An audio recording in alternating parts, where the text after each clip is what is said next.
Aujourd'hui, nous allons apprendre comment calculer la quatrième proportionnelle. Donc, la quatrième proportionnelle, c'est quoi? C'est que dans un tableau de proportionnalité, on connaît trois nombres dans ce tableau et le quatrième est manquant. Donc, c'est l'inconnu, c'est x.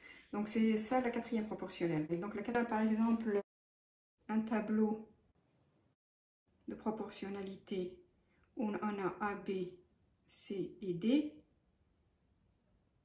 Normalement, dans ce tableau-ci, c'est un tableau de proportionnalité. A fois D est égal à B fois C. Voilà. Donc là, on va faire la même chose, sauf que là, c'est la quatrième proportionnelle qui est inconnue. Donc, on sait que pour, par exemple, dans ce cas précis, si on veut calculer A, si la A qui est inconnue, c'est A est égal à B fois C divisé par D. Donc A est égal à B fois C divisé par D. Voilà. Donc là, X, donc puisque c'est X l'inconnu, donc on va le calculer ici, X est égal. Donc on a dit on multiplie les deux en diagonale, hein.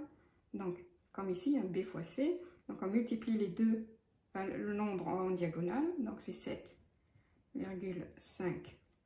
multiplié par 7,2 et on divise par le nombre qui est en face de x, c'est-à-dire celui qui est tout seul, donc par 3. Donc x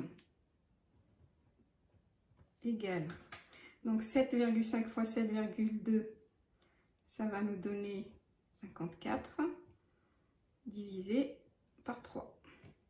Donc x, 54 divisé par 3, ça va nous donner 18. Voilà. Donc là, on a notre x. Et donc, si on multiplie 18 par 3, on va obtenir 54. Donc là, un deuxième exemple. Là, le x, il est de ce côté-là, mais ça ne change rien.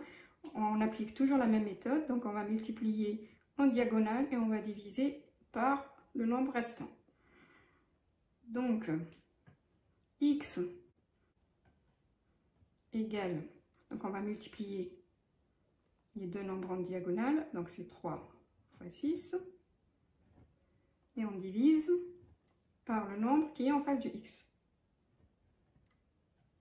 égale, donc 3 fois 6, ça nous donne 18, divisé par 9. Donc notre x, 18 divisé par 9, ça nous donne 2.